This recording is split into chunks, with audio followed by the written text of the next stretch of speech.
Hello ladies and gentlemen, today we are back in War Thunder looking at some more stuff from update 1.71, and this is the S.81. Now I understand that this is actually the SM.81, but for some reason they've named it the S.81.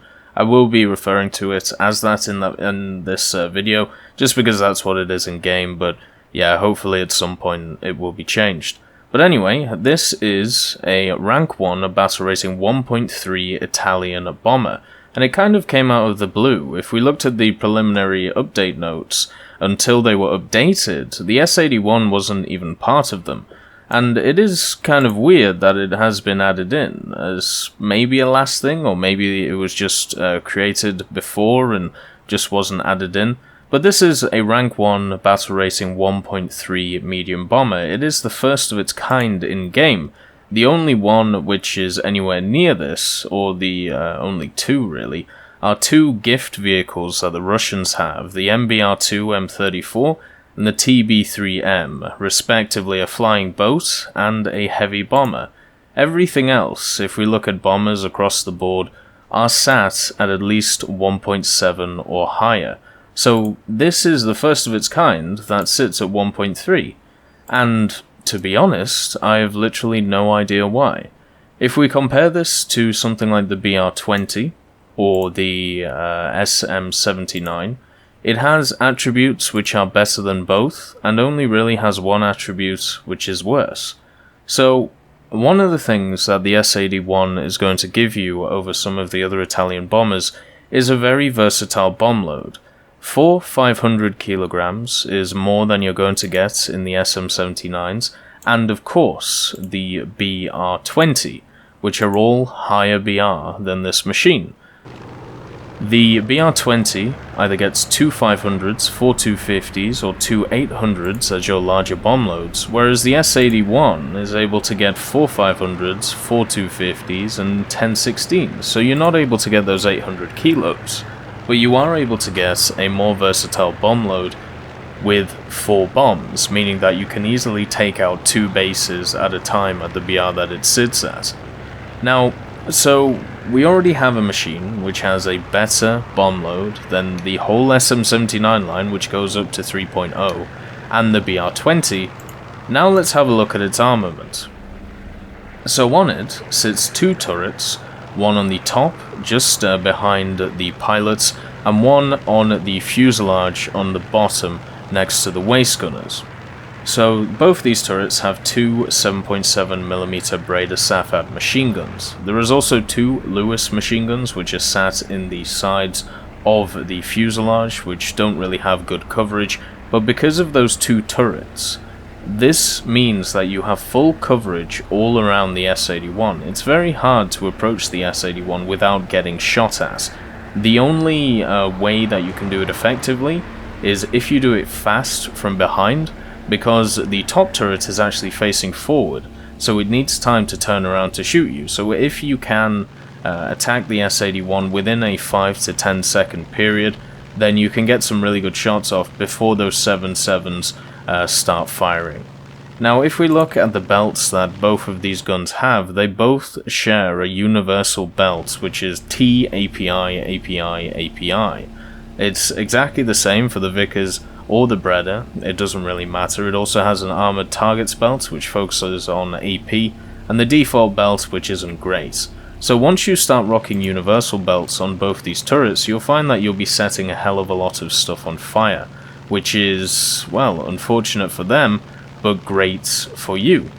Now, I would contest that the S81 has a better turret coverage than the SM79s and also the BR20, so in that regard, it is better.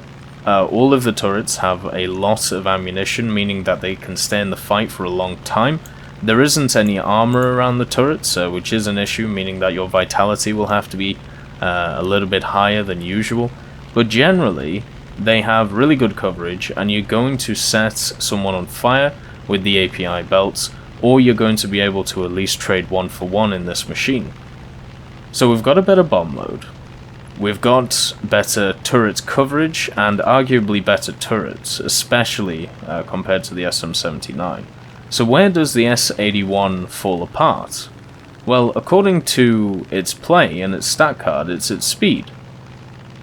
So this thing generally will grate around 300 kilometers an hour, maybe 280 in a straight line. It isn't an exceptionally quick aircraft, but the thing is, if you're at 1.3, you're going to face stuff which is going to be based around biplanes and things like that. So what's going to happen is there's going to be a lot of the enemy team that aren't able to even come near you because of the guns that you have, even if they can catch you. So even though this thing is a slow machine, is that enough of a decrease in its overall worthiness to warrant a 1.3 BR? Now my contention is that no. I think this thing should be 2.0 if we compare it to the other Italian planes. I don't really understand why it's 1.3. The biggest nemesis of the S.81 is the Hurricane and the P-36. Basically two machines which have both higher BRs than us, which you will run into regularly just because of what people are playing at the time. So with these machines, they are faster than you, they have a lot of guns, and they can tear you apart since you don't have any armor. But if you get matched up into a match which has mainly biplanes and maybe one or two Hurricanes which have to deal with your fighters, there's not really a lot the Hurricanes can do against you. You can freely do whatever you want while the biplanes can't really touch you. So in my opinion, putting this thing at 2.0 would mean that you would be in those games anyway, but you would also stay away from the idea of this being able to get into a biplane only match, which is possible. Something that is no different to any of the other Italian bombers is the fact that it has no armor anywhere.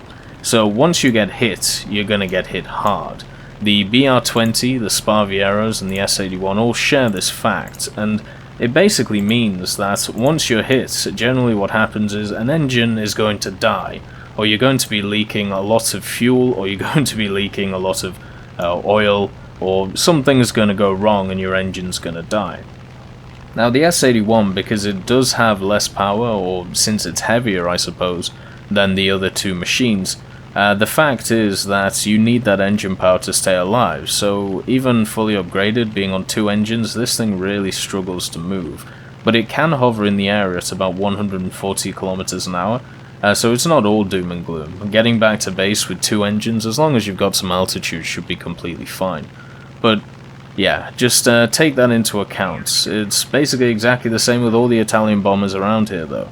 You get hit, and you're going to take damage, and it's going to do quite a lot. So generally, because your engines are so big, and people aim for the center of the aircraft at lower levels, your pilots are going to be knocked, or your engines are going to be knocked. An interesting little tidbit is this thing has war emergency power, or WEP, and the central engine overheats faster than the other two. So you do need to keep an eye on that going forward. It will overheat first, so maybe in the manual engine controls you can maybe change the variables of that middle engine, which is labeled as engine 2, and then you can maybe balance them out so it's not overheating while the other two are doing work. But war emergency power actually does quite a bit on this aircraft, and you can run it for quite a long time. You can also cool down the aircraft quite effectively since you have that bomber altitude. My general play is to bomb bases, and if you have stuff like Ju-88s on your team, then generally it might be better to actually go for vehicles and stuff like that. And once you've done that, turn around, go back to base with a dive, and you can dive up to 500 kilometers an hour in this thing without any issues. Just don't pull more than 4 Gs, but generally you won't have to do that. So you can dive at 500 in this thing. It is not hard to get to, and you can just go back to base at a casual 300 kilometers an hour.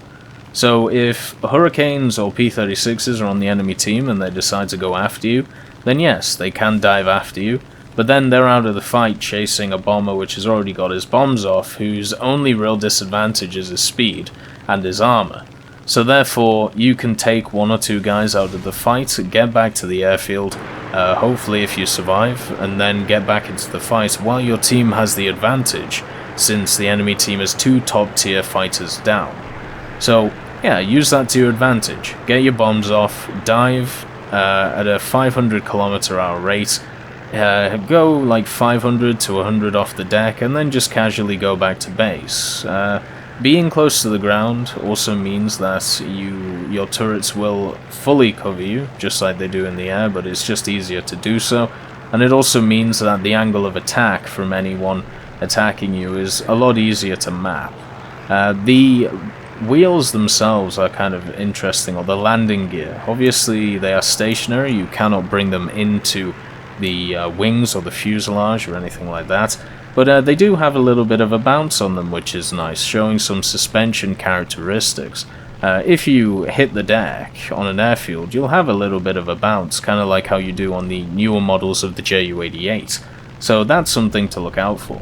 But overall, visually, this thing is a beautiful model. It has a really good bomb load, better than all of its counterparts up to 3.0. It has better turrets, all it is lacking speed, and they're all lacking armor, so yeah, it's not something that can really be looked at and judged between them. I'm kind of worried about this aircraft. I feel like if it does get into those low tier games, the 1013 games, it will not be able to be killed. It will be fast enough to stay away from the biplanes, and it will have the bomb load to do a lot of serious damage, maybe even be able to take out 3 bases in one pass. But hopefully it gets changed soon. I think this would fit perfectly at a 2.0 battle rating. I can see it being still useful in 3.0s, just like the Sparvieros are. Well, I mean, useful is... it's an interesting term for the Sparvieros, but at least the 81 would be useful at 3.0. And it's generally fighting 2.0 anyway, so why not stick it there? Make it have a disadvantage, and the disadvantage should be something like a Hurricane or a P-36. So why not make it fight it? I think that's probably a solid idea to do. And generally I do think it is better than the BR-20. There is an argument that it's worse than the SM-79, since the SM-79s have the offensive gun on the front. They have kind of comparable bomb loads, but they're not as comparable. Like, you can carry 2 500s and 5 250s, which is still less than the S.81 on the SM-79 Series 8, which sits at 2.7. But they have speed, and they have grace, and all of that stuff, so there's at least an argument for the Sparvieros to be higher than this thing. There is not an argument for the BR-20 to be higher than this, in my opinion. But anyway, tomorrow we're probably going to have a look at some of the American aircraft, and then moving forward, maybe the Kruppster Waffenträger, and also some of the maps. So I hope you all have a wonderful day, and I'll see you next time.